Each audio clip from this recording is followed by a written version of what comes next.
रामचरित के अंदर में क्या किया, किष्किंधा कांड से लेकर के युद्ध कांड तक के रामायण की कथा का संक्षिप्त वर्णन है। या 36 सर्गों का महाकाव्य है। कितने सर्गों का है? 36 सर्गों का है। और लेकिन किंतु यह अपूर्ण ही है, पूर्ण नहीं हुआ। ठीक है, इसमें 4 सर्ग जो है बाद में भीम नामक कवि ने 4 सर्ग जोड़ करके इसमें 40 सर्ग पूरे किए। ठीक है, 36 तो इन्होंने खुद लिखे, हाँ, और अभिनंदन ने, और बाकी फिर इन्होंने 4 और बाद में भीम ने जोड़ दिए। कादंबरी कथासार जयंत भट्ट के पुत्र अभिनंद ने बाण की कादंबरी का पद्य में स्वच्छंद रूपांतर किया है। मतलब क्या है, जयंत भट्ट के पुत्र है, और इन्होंने बाण भट्ट की जो कथा है ना, आप लोग जानते ही हो बाण भट्ट की कथा का नाम क्या है, कादंबरी। तो कादंबरी का इन्होंने पद्य में स्वच्छंद रूपांतर किया। इसमें 8 सर्ग है। ठीक है, इसमें युगानुरूप कृत्रिम शैली का प्रयोग किया हुआ है। ठीक, इसके बाद आते हैं हम क्षेमेंद्र। क्षेमेंद्र का नाम आपने बहुत बार सुना होगा। ठीक है, अनेक विषयों में रचना करने वाले क्षेमेंद्र, अन्य नाम इनका क्या है, व्यास दास। ठीक है, दूसरा नाम इनका व्यास दास है। कश्मीर के रत्न थे, मतलब बोलते हैं ना जैम, हाँ, इंग्लिश भाषा में बोलते हैं जैम है थे। हाँ, तो वो रत्न थे। साहित्य की शिक्षा उन्होंने अभिनव गुप्त से पाई थी। अभिनव गुप्त के बारे में तो बहुत कहा था, ये बहुत ही प्रसिद्ध आचार्य हैं, और इन्होंने बहुत कुछ लिखा है। वे जन्म से शैव थे, किंतु बाद में वैष्णव धर्म की ओर उनकी प्रवृत्ति हो गई थी। उन्होंने बौद्ध धर्म का भी अध्ययन किया, जिसका प्रभाव उनकी परवर्ती रचनाओं पर मिलता है। कश्मीर के राजा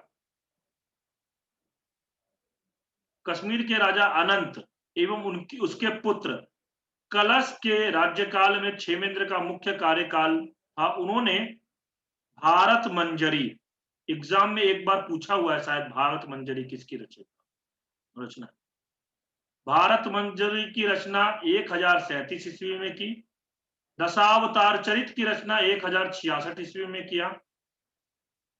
अतः इनका जन्म 1000 के आसपास माना जाना चाहिए।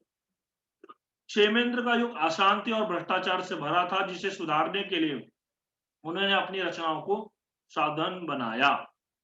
ठीक है, भारत मंजरी एग्जाम में कहीं पे पूछा गया है, याद रखिए।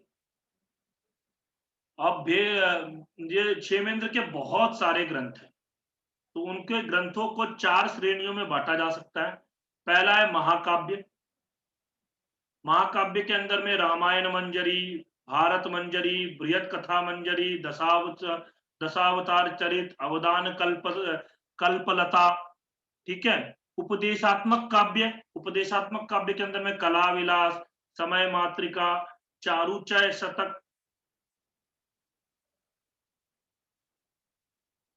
चारुचर्या शतक, चारुचर्या शतक, सेव्य सेवकोपदेशा, दर्प दलन, नर्ममाला, देशोपदेशा, चतुर्वर्ग संग्रह, ये सारे उपदेशात्मक काव्य। उसके बाद में काव्य शास्त्रीय ग्रंथ, कवि कंठाभरण, औचित्य विचार चर्चा।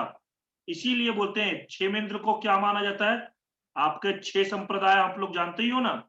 अलंकार, पहला रस संप्रदाय है, फिर उसके बाद में आपका रीति संप्रदाय, अलंकार संप्रदाय, गुण संप्रदाय, औचित्य संप्रदाय और वक्रोक्ति संप्रदाय।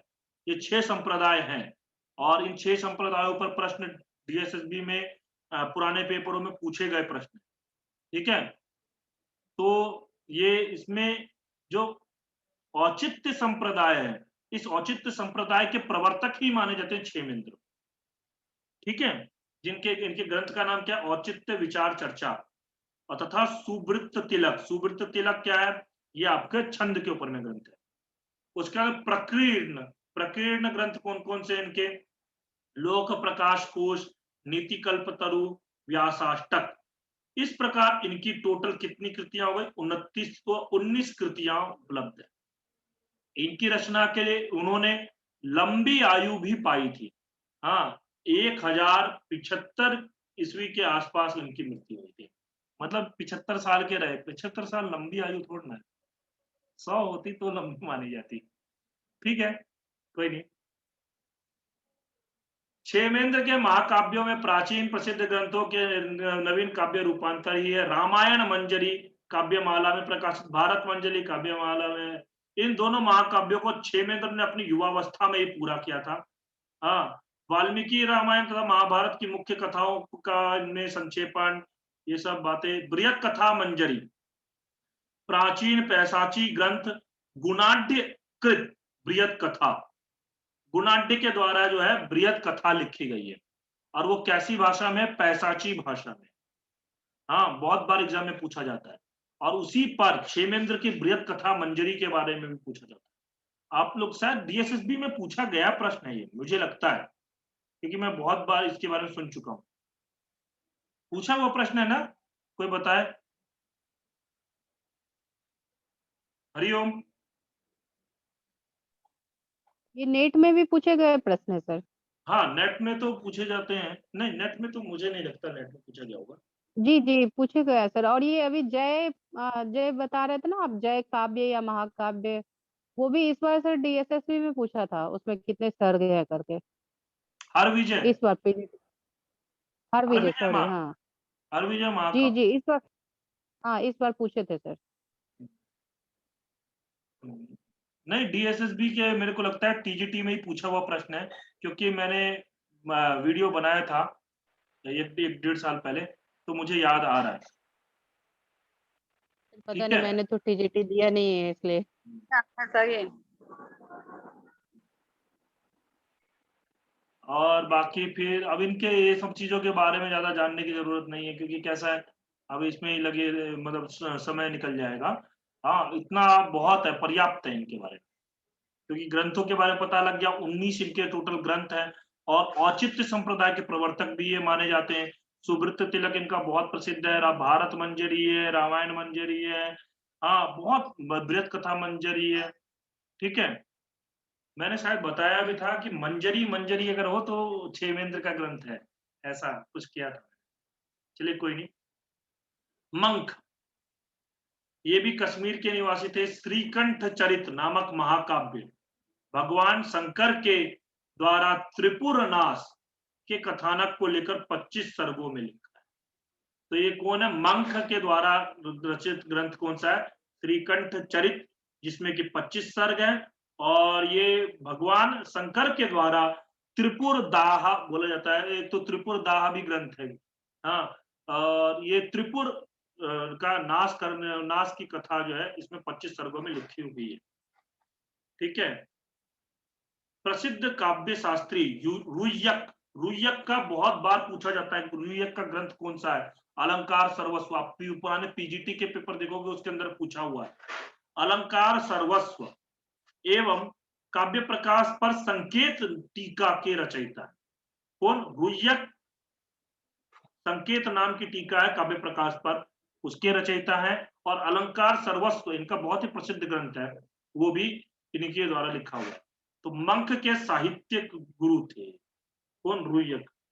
गुरु शिष्य दोनों ही कश्मीर नरेश जयसिंह के सभा पंडित थे और 12वीं काल के शताब्दी के पूर्व में माने जाते हैं। श्रीकंठ चरित वस्तुतः शिशुपाल के वध के आदर्श पर वर्णन विस्तार से, चित्रालंकार, ये सब चीजें हैं इसके अंदर में। ठीक है। फिर इसके बाद आते हैं कविराज तथा द्विसंधान काव्य की परंपरा। अच्छा, राघव पांडवी ने ये श्लोक, ये जो है ना, बहुत ही मतलब अजब गजब का ग्रंथ है ये, आपको बताऊं तो। ठीक है, आपको ये इसके बारे में, हम 12वीं शताब्दी के उत्तरार्ध में कदम्ब राजा कामदेव, ठीक है, कदम्ब राजा कामदेव के आश्रित कवि माधव भट्ट ने द्विसंधान काव्य, यानी कि दो कथाओं का अर्थ देने वाला, लिखा, जिसका नाम राघव पांडवीय। माधव भट्ट की उपाधि कविराज थी, किंतु यही उनका मुख्य नाम हो गया। बाद में माधव भट्ट का यही मुख्य नाम हो गया। हाँ, कविराज, देखिए कविराज तथा द्विसंधान काव्य की परंपरा। इसमें माधव भट्ट के द्वारा द्विसंधान महाकाव्य लिखा गया। कविराज रचित रचित राघव पांडवीय जो है 13 सर्गों का महाकाव्य है। और इसमें कितने श्लोक हैं, कितने पद्य हैं? 668 पद्य हैं, 668। इसके प्रत्येक पद्य के दो अर्थ हैं, एक रामायण से संबद्ध, दूसरा महाभारत से संबद्ध।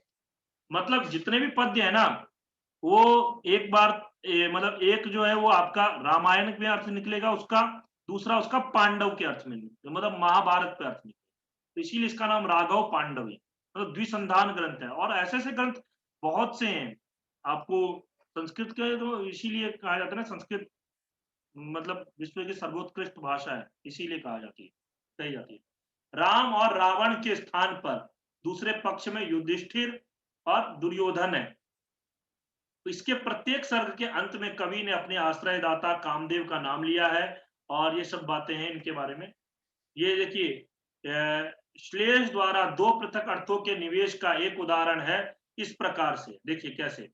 स लक्ष्मणोन्नीत समृद्धि रुग शत्रुघ्न संपद भरते दितस्त्री जायान विरेजे क्रमशो विराम कौमारमास्याद्य वयं कुमारः।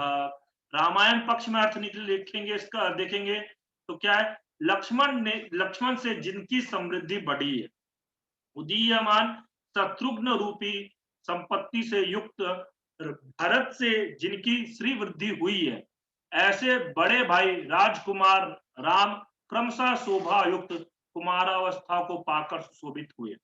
अब महाभारत पक्ष में बाण के चिन्ह लक्ष्मण से, यानी कि लक्ष्मण का मतलब वो बाण का चिन्ह, ठीक है, लक्ष्मण से जिसकी समृद्धि का अनुमान हो सकता है, उन्नीत, ठीक है, लक्ष्मण उन्नीत, बाण के चिन्हों से जिनका अनुमान हो सकता है समृद्धि, हाँ, बढ़े हुए उद्यत शत्रुओं को नष्ट करने वाली शक्ति से युक्त भरत दुष्यंत पुत्र के समान जिसकी शोभा बढ़ी हुई है, ऐसे बड़े भाई सुंदर अभिराम राजकुमार युधिष्ठिर कुमारावस्था पाकर सुशोभित। तो ये देखो कैसे, एक तो रामायण अर्थ में जा रहा है, वहां तो बिल्कुल स्पष्टतया दिख रहा है लक्ष्मण वगैरह नाम, और दूसरा श्लेष अलंकार के अंदर में यही तो खासियत होती है। आप हम लोगों ने सुबंधु का पढ़ा था श्लेष अलंकार, कैसे दो दो अर्थ तीन तीन अर्थ निकल रहे थे, तो वही चीज है। हाँ, ठीक है। और ये देखिए उन्होंने गर्वोक्ति की है कि इस वक्रोक्ति प्रयोग में सुबंधु बाण के अतिरिक्त केवल कविराज ही है, चौथा कोई भी मिलता ही नहीं है ऐसा। सुबंधुर बाण भट्टश्च कविराजा इति त्रया वक्रोक्ति मार्ग निपुणाश्च चतुर्थो न विद्यते नवा, ऐसा है। ये सब बातें,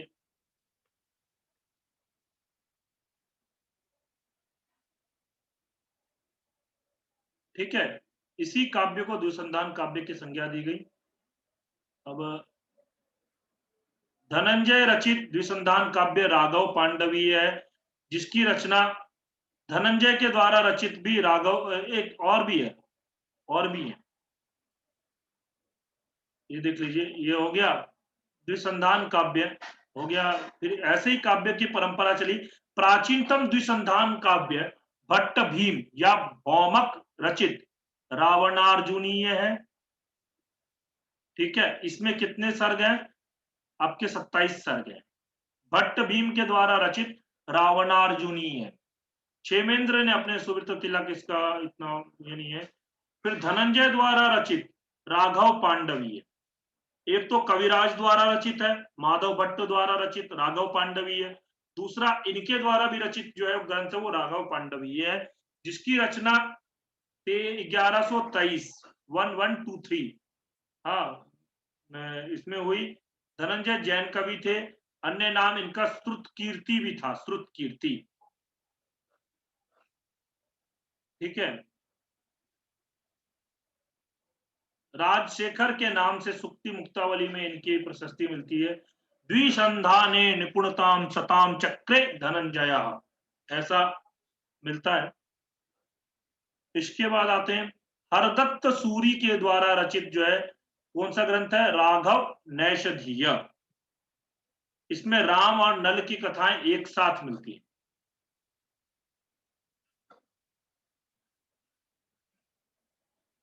विद्या माधव ने पार्वती रुक्मिणीय नामक काव्य 9 सर्गों में लिखा।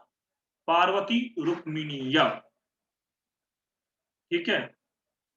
और ऐसे जैन कवि संध्याकर नंदी ने रामपाल चरित्र नामक श्लिष्ट काव्य लिखा। श्लिष्ट काव्य का मतलब श्लेष अलंकार से युक्त महाकाव्य।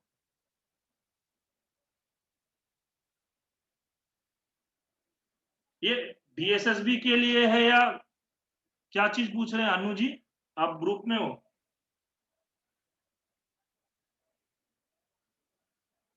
नहीं यार, ये थोड़ा सा मैं इसलिए करवा रहा हूं कि आपका एक तो वो नोट्स भी बन जाएगा और डीएसएस भी चेंज करता है ट्रैक। वो कोई ऐसा नहीं है कि प्रसिद्धि से ही पूछे। वो यहां से अगर पूछ लेगा तो फिर आपका प्रश्न मैं चाहता हूं 100 में से 100 हो। तो उसके लिए हमारी तैयारी हर तरीके की होनी चाहिए। वो सब तैयार जो है आपको बाण भट्ट, अश्वघोष सब लोग पढ़ते हैं, कोई भी ऐसा नहीं होगा जो ना पढ़ा हो। परंतु इसको बहुत कम लोग पढ़ते हैं। और अगर यहां से प्रश्न आया तो फिर आप लोग में से ही कोई कर पाएगा और बाहर के लोग बहुत मुश्किल ही कोई कर पाएगा, ठीक है। तो इसलिए रामचंद्र ने इसी प्रकार रसिक रंजन में श्रृंगार परक वैराग्य वैराग्य रामचंद्र के ग्रंथ का नाम क्या है? रसिक रंजन, ठीक है। और वेंकटाध्वरी, इसका ये ग्रंथ बहुत प्रसिद्ध है, वेंकटाध्वरी। इनके ग्रंथ का नाम है यादव राघवीय। और मुझे लगता है ये प्रश्न डीएसएसबी में पूछा हुआ, वेंकटाध्वरी के, ठीक है। यादव राघवी डीएसएसबी या किसी और एग्जाम में भी पूछा जा सकता है, पूछा गया हो पता नहीं, पर मुझे ऐसा लगता है कि कहीं ना कहीं पूछा गया। इसमें ना केवल 300 पद्य, ठीक है। परंतु इसमें क्या है ना, आगे से पढ़ेंगे तो राम का और पीछे से पढ़ेंगे तो कृष्ण जी का वर्णन। मतलब ये बहुत ही ऐसा काव्य है। कुछ समय पहले व्हाट्सएप पर भी ये ग्रुप में बहुत वायरल हुआ था, राघव यादव राघवीयम। हाँ, मतलब शुरुआत से पढ़ने पर राम जी का वर्णन मिलता है, अब पीछे से उल्टे से पढ़ेंगे, मतलब नीचे से पढ़ेंगे तो आपका ये इसमें कृष्ण जी का वर्णन मिलता है। ऐसा ही है, ठीक है। विजयनगर के राजा इसके 3 कथाओं का वर्णन करने का प्रयास किया। ये सब छोड़ दीजिए।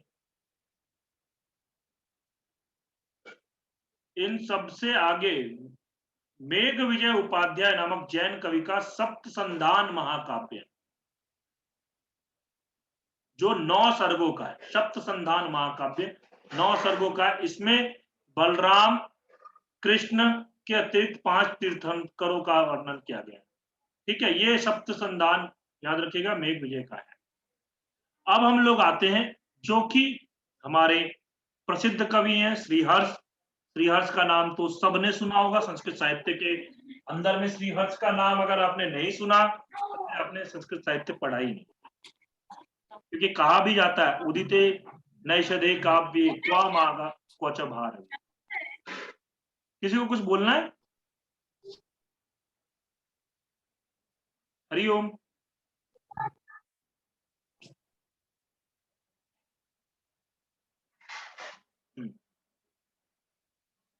चलिए चले, किसी का कोई प्रश्न वगैरह तो नहीं है?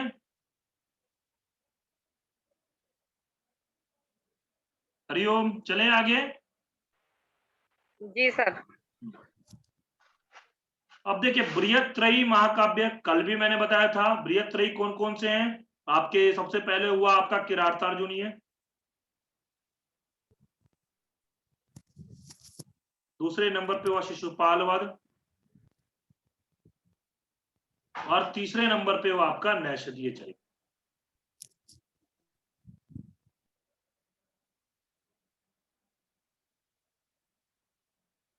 और इनके सर्गों की संख्या याद करने के लिए क्या है, यही क्रम याद रखो।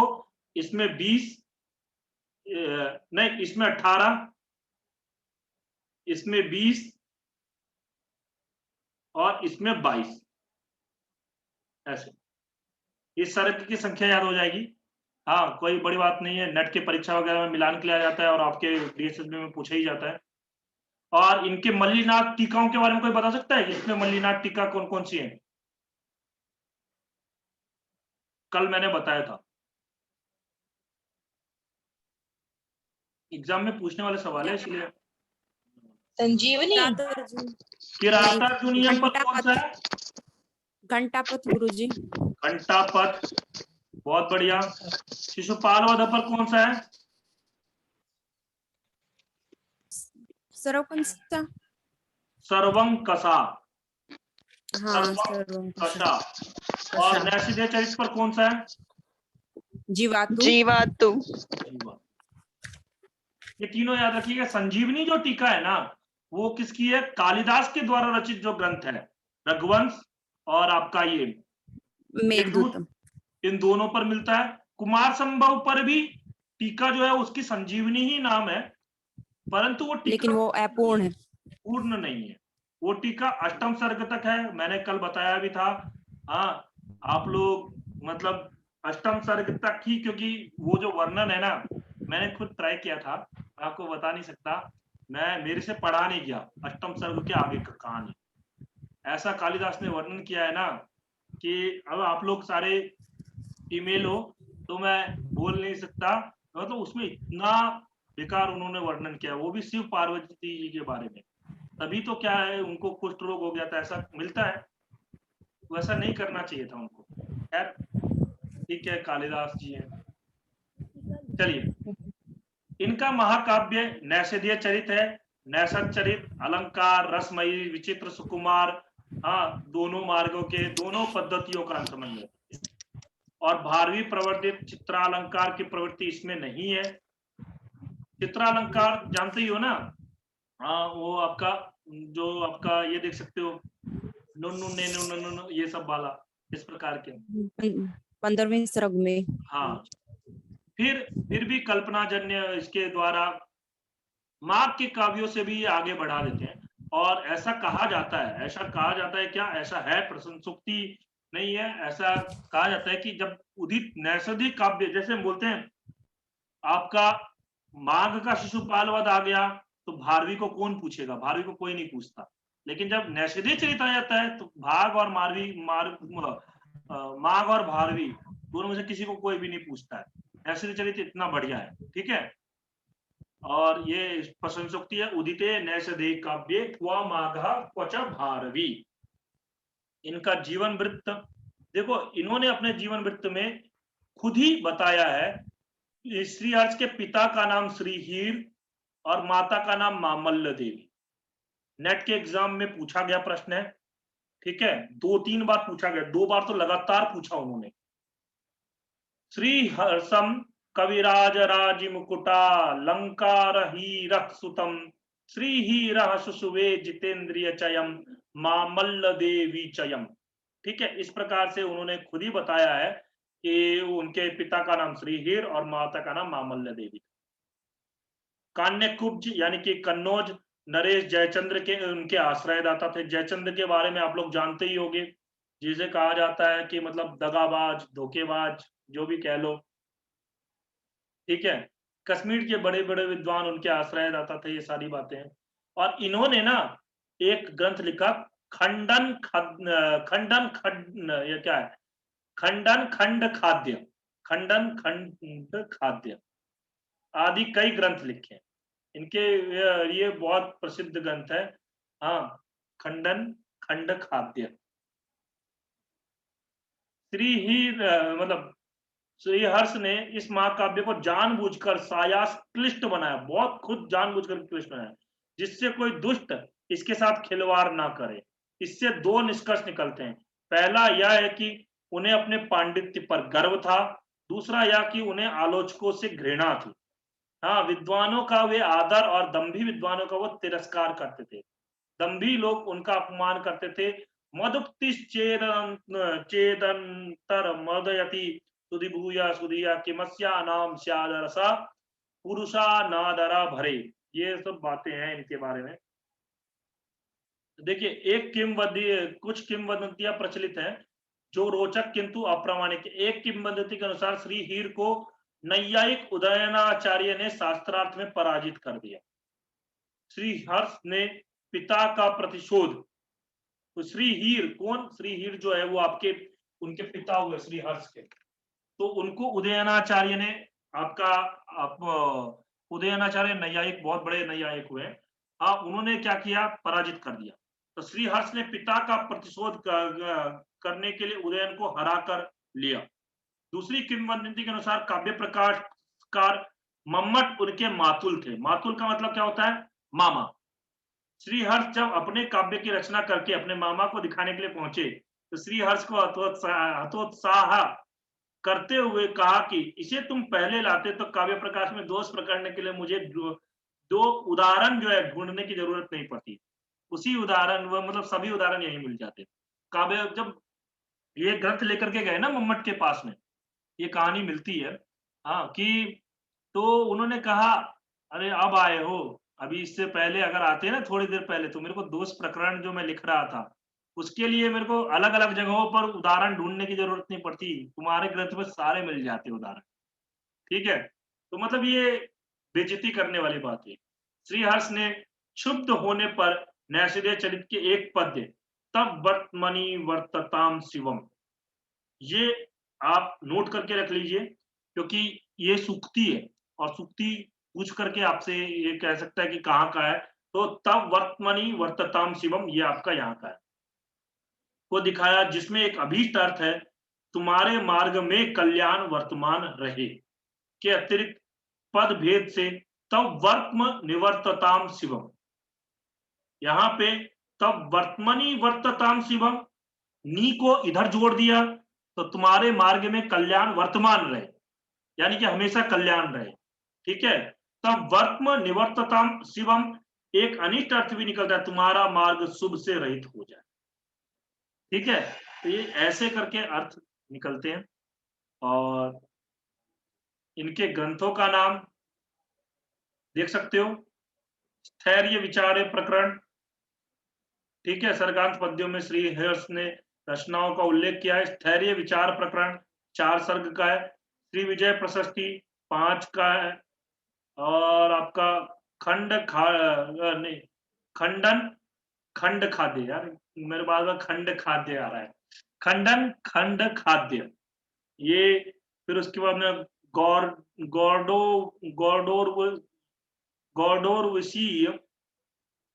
गौडोरविश कुल प्रशस्ति, अर्णव वर्णन, छिंद प्रशस्ति, शिव शक्ति सिद्धि तथा नव साहसांक चरित चंपू, ये सब है। तो इसमें से नव साहसांक चरित चंपू, खंडन खंड खाद्य और आपका नैषधीय चरित तो प्रसिद्ध है ही। ये सारे ग्रंथ जो है वो प्रसिद्ध। ठीक है, इस खंडन खंड खाद्य में ईश्वराभिध संधि, तो ये देखिए इस प्रकार श्री हर्ष की 10 रचनाएं मिलती है। अभी केवल 2 ही उपलब्ध है, एक तो नैषधीय चरित, दूसरा है खंडन खंड खाद्य। वेदांत ग्रंथ है जिसमें अन्य मतों का खंडन किया।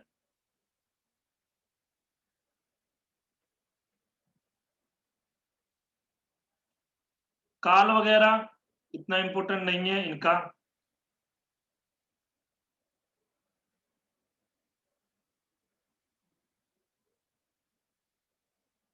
पहले ही बता दिया, कान्य कुब्ज के वहां पे थे।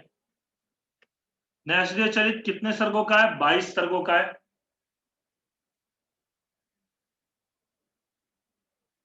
और आपका किरातार्जुनी 18 का है, शिशुपालवध 20 का है। पहला, नल दमयंती के गुणों का सुनकर परस्पर अनुरक्त नल का वन विहार, एक हंस को पकड़ना किंतु दयावश छोड़ देना। नैषधीय चरित पाठ्यक्रम में लगता ही है, बीएसएसबी के अंदर में लगा भी हुआ था और वो लगता है ही। तो यही है।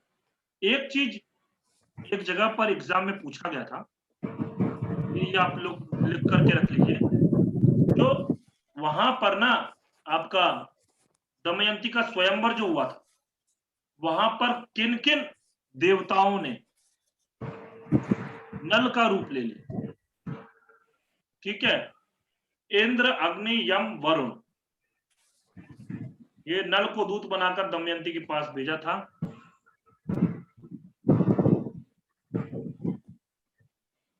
और ये चारों ने आपका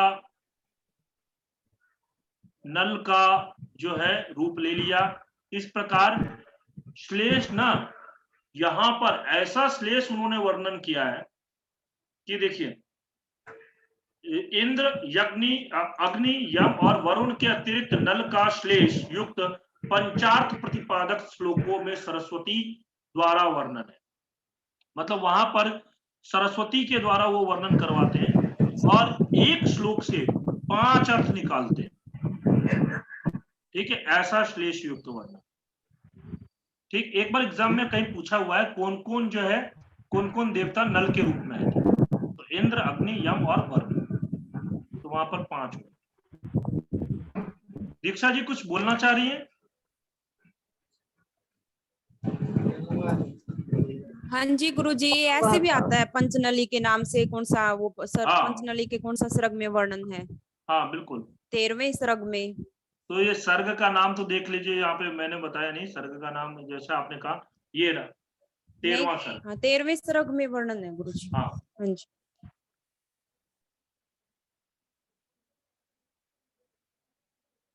फिर उसके बाद में खंडन खंड खाद्य, ये तो इम्पोर्टेंट नहीं है, वेदांत का ग्रंथ है।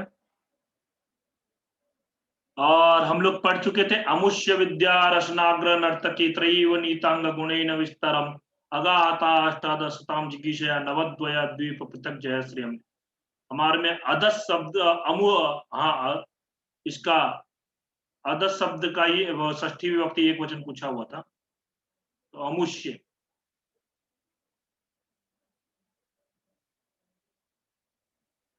मदेक पुत्रा जननी जरातुरा, ये सब श्लोक बहुत इंपॉर्टेंट है। और मैंने उस टाइम पे बताया भी था, पदे पदे भंसंति भटा रनोत भटा न तेसु हिंसा रसेश पूर्यते दिक ईदृशम ते नृपते कुविक्रमम कृपाश्रये या कृपणे पतत्रिणी। फिर एक श्लोक और बोला, मदेक पुत्रा जननी जरातुरा नव प्रसूतिर्भटा तपस्विनी कतिस्तयोरेश जनस्त मर्दयन अहो विधे ताम करुणा अनुरदिनो।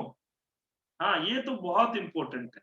और ये श्लोक तो मतलब ये हम अब की लोग बार भी सर पीजीटी में पूछा था, ये मदेक पुत्रा जननी। पूछा था। अब की बार पीजीटी में पूछा था ये। देखो देखो, बिल्कुल मैं मतलब हम लोग सही ट्रैक पर जा रहे हैं, कोई गलत ट्रैक नहीं है हमारा।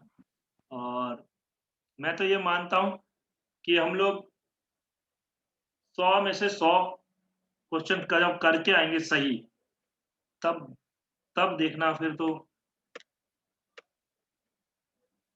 ठीक है, ये हो गया।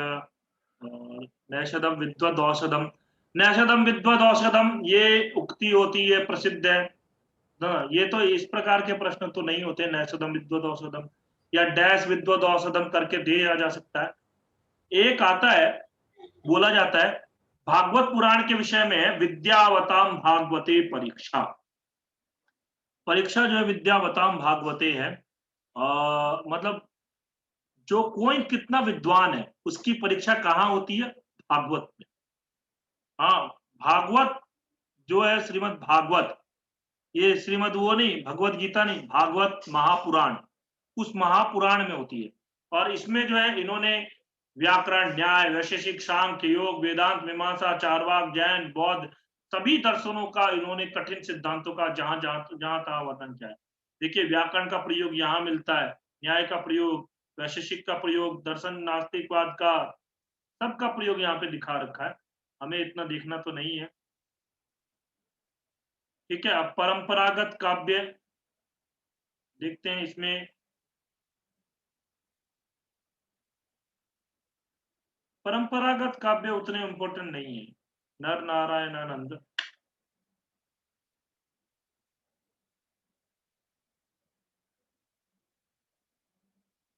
नहीं ये भी इम्पोर्टेंट नहीं।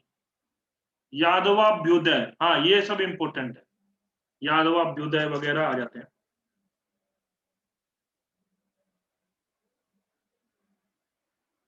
ठीक है, वेंकट वेदांत देशिक, चलिए ये भी नोट कर लीजिएगा, वेदांत देशिक रामानुज संप्रदाय। अच्छा, रामानुज का कौन सा वाद है या कौन सा उन्होंने संप्रदाय चलाया, जान सकते हो और बता सकते हो? कोई बता पाएगा रामानुज का? जैसे शंकराचार्य का अद्वैत है। शायद विशिष्टाद्वैत। विशिष्टाद्वैत अद्वैतवाद है शायद। नहीं, रामानुज का जो है विशिष्टाद्वैत हुआ था। ठीक है, हाँ विशिष्टाद्वैती। तो सब महान विद्वान तथा कवि थे, जिन्होंने प्रायः 125 छोटे छोटे ग्रंथ लिखे। 125 ग्रंथ लिखे तो फिर तो इनका छोड़ देना ही सबसे अच्छा होगा। 125 ग्रंथ, समझ रहे हो? एक इनका 1-2 लिख लो प्रसिद्ध, जो कि यादवाभ्युदय, महाकाव्य इनकी विख्यात रचनाएं हैं, और तत्व मुक्ता कलाप, ठीक है, शतदूषणी, ये तीन नाम लिख लो, ज्यादा नहीं। हंस संदेश भी है, दूत वाक्य है, जैसे मेघदूत है वैसे ही हंस संदेश, वेदांत देशिक का हंस संदेश भी शायद कहीं पूछा हुआ है। यादवाभ्युदय भगवान श्री कृष्ण की लीलाओं का वर्णन 24 सर्गों का है। यादवाभ्युदय में 24 सर्गों में वर्णन किया हुआ है। ठीक है, और बाकी हम लोग ये पढ़ चुके हैं। अभिनंद कृत रामचरित हम लोग पढ़ चुके हैं। वासुदेव कृत युधिष्ठिर विजय, कृष्ण लीला सुख, ये सब